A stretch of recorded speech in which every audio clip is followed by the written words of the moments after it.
Hi, I'm Riley. And I'm Rob. And here's how one EDM critic's hot take got him in hot water. Yeah.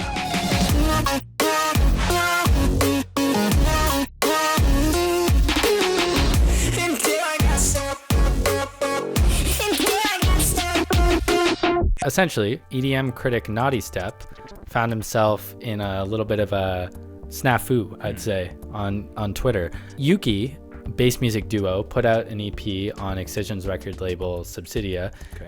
Nawtystep drops a review for it soon after and finds himself with all of EDM Twitter essentially dogpiling onto him for having a negative opinion. Nawtystep took just a classic review approach to giving his opinion on what he thought was a poorly executed EP. He was critical, but he wasn't mean about it. He wasn't shitting on them. He was just commenting on the standards that are out there. So we're here to talk about how this kind of culture of overly positive, overly supportive. Circle jerking your bros is too hard. You know, we wanna break down that toxic EDM Twitter energy that's going on. Overly positive, unaccepting of any critical opinions. So right? then the notion is that it doesn't matter if it's good or bad as long as it goes hard at a club. Headbangers, are you with me? You know, does this shit bang in the club? That's all that matters, and we don't think that Nawtystep should have been treated as poorly as he was for his opinion. There needs to be some sort of standard created by the listeners, by the consumers of this music. We have some people calling out people who are getting mad about poor EP and calling them bedroom snobs. Yeah, like look at this. We got some tweets here. We got some tweets that I think we can look at. So the reason that this whole situation blew up in the first place is that Yookie retweeted a clip of the review that Nawtystep gave of their EP. But in the replies, there was some like quality stuff from the artists. EDM mainstay for the past decade or so, Kill the Noise, saying, critic's gonna criticize. I'm a pretty big critic. As annoying as this review is to me, I respect this dude's right to be annoying. I also think the Yookie records are different than a lot of this shit coming out at the moment. So it's definitely gonna rile up the bedroom snobs. I think that this framing of people who are not into live-oriented bass music being bedroom snobs for saying something about it, I feel like that's the same as calling an EDM producer a bedroom producer as a way to diminish the music that they make, right? Like, exactly. It's a really kind of weird take from someone that's been in the music industry and like in the dubstep scene as long as he has. And he wasn't alone. We got some more tweets here. We got Company here saying, I played out Voices, one of the tracks from the EP, for like a year now, and it gets insane crowd reactions, haha. And then Wooly replied, that's just the thing. These songs will pop in a live huge festival, but listening to them alone in a bedroom maybe wasn't the intended setting. I can relate to wanting to make something that's dance floor friendly and not so crazy on the ear candy for home listening. To me, that's just a cop-out. Saying that it's okay that the music is shit because it sounds cool on loudspeakers. And at that point, the whole loud equals good is just the louder it is, the more you feel it.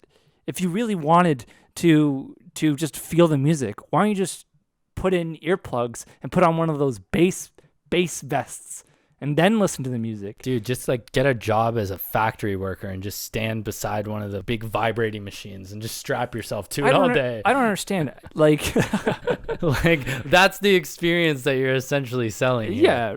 And it's this echo chamber of all these artists complimenting each other, saying this is good, because if it's good and they sell tickets, it doesn't matter. Yeah. What's the point of even putting it out? Yeah. Why not just keep it as a live tool then? If it's not meant to be listened to at home, why are you putting it out? We had Hydraulics come in with this guy gave me the harshest review on my NSD EP, 4 middle fingers. Nawtystep replied, and your Chopper VIP with Christian, I have no clue how to say that guy's name, and I never have. It's got a V in one of those weird spots. Is one of my favorite remixes of the year, and you're still leaving those fingers up, mate? Hydraulics. Ha ha ha. In a field where you're constantly inside your own head, constantly doubting and second guessing yourself. Hearing things like this can really hurt. Completely entitled to your opinion, and by all means, review away, but offer constructive feedback and not just a bashing. He didn't bash anything in any of his reviews that I saw. Honestly. Like, I don't know if these producers are expecting them to come through and say like, hey, I wish you had boosted the snare transient frequency at 200 hertz as constructive feedback. Like constructive feedback can be, hey, this wasn't your best effort. One guy stands up and says, objection! I don't think this is good. And everyone gets butthurt. Everyone is sad now. And that's the issue here. It's hard being an individual producer because the worst thing you can get is bad feedback, because it's just like you can't blame it on the drummer and you can't blame it that the songwriting sucks. You know, you're doing everything. These guys are out here trying to objectify music like there's a yes or a no, and that is either loud or not. But it's subjective, and it needs to be open to criticism. You can't shut someone down for giving their opinion. It's actually weird that it's almost like the artists are the ones saying, no, all of this music is objectively bangers. There is no subjective opinion in this music. It's either good or you don't say anything at all. Just need to be outwardly like, we're a good, happy family and we all love each other. There's nothing bad that happens here. The people who come to our shows can't know that the formula is just being loud. We can't let them know. Don't let them know. There needs to be a certain standard of what good and bad bass music is. And I think that's an important point as well. We're not just saying that we should only have elitist bass snobs talking about how rhythm bad, D&B good. We want critics to be accepted as part of the scene so they can not only call out when something's bad, but also give a spotlight to something that's good from a perspective that isn't influenced by wanting to be booked at festivals. Like, yeah, it's nice to hear what your favorite artist is listening to and what kind of music they like, but it isn't as valuable as an opinion if you know that they're giving it about their buddy that they see in the hotel every other Wednesday. We need a healthy ecosystem of third parties, fans of the music, people that actually like listening to the music, to give their perspective. Like I said earlier, it's like this is trying to censor someone's opinion. Yeah, and they didn't do a very good job, because clearly this has sparked a conversation of criticism in EDM, and it should, because we have had a lack of these perspectives. Here we are, ready to get in on this new gravy train. Additionally, if you want to hear more about this subject, we did a full podcast.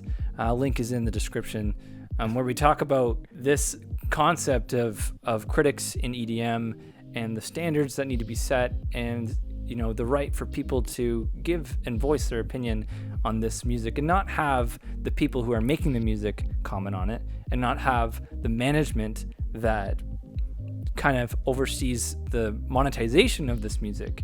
And we talk about all about that in the podcast, so go check that out. So you might be thinking, who are these two guys? Yeah. Well, who are these guys? Is it Joe Shit and Bobby Doo? We've been a part of the online EDM culture for many years now. Yeah. We work with a bunch of artists in the industry. Yeah. We've been producers ourselves for a while. Yeah. We would always talk to each other about these kind of things, and we think that there's probably other people out there that want to be talking about EDM in a more conversational way, like actually talking about what's going on. And there's nothing wrong with the bald guy with the plaid shirt. You know who I'm talking about? His genres are quite wide ranged, and he gives his opinion.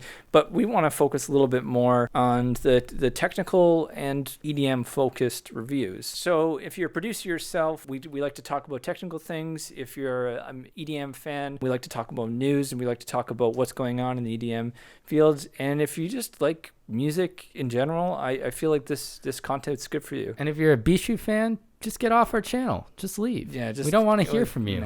Thanks for watching, guys. Thanks for watching. See you next time. See ya.